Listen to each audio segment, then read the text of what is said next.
Hello, I'm Will Sampson from FDMC Magazine and the Woodworking Network.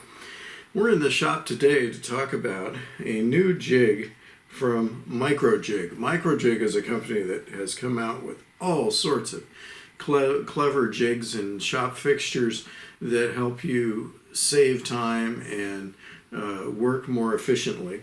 And this one is called the FitFinder, and it is a half gauge. It finds half the thickness or half the depth of a part instantly without having to do measuring. And what's that good for? Well, it's a lot of applications.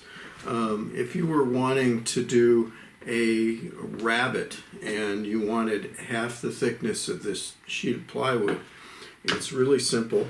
You just put this side, you loosen these knobs on the back, and you just drop this down and tighten it.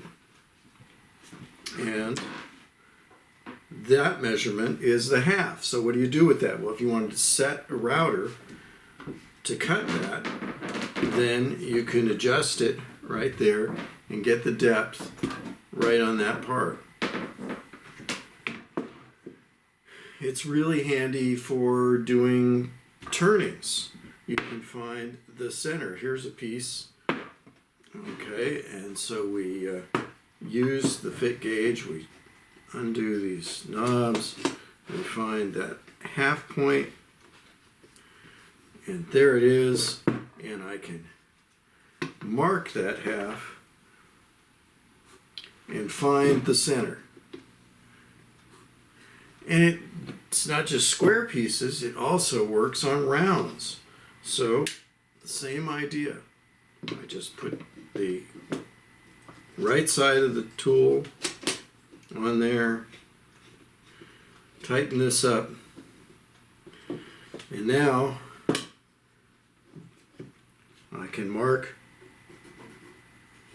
the center a couple of places, get an intersection, and there you have it. It's the center. Easy. Great tools, save you time. It just works on a clever use of geometry. There's two parts sliding together and they adjust really simply. So definitely a clever tool that saves time in the shop. And worth checking out. You can find out more about it at microjig.com. Again, it's called the FitFinder half gauge, and real nice. Oh, one other thing I didn't mention, it has magnets on the bottom, so you can put it on like your table saw and adjust your blade height with it. Very cool. And works real easy. Anyhow, that's what we've got for today. You can see more tool reviews and videos on our website at woodworkingnetwork.com and in the pages of FDMC Magazine. Thanks for watching.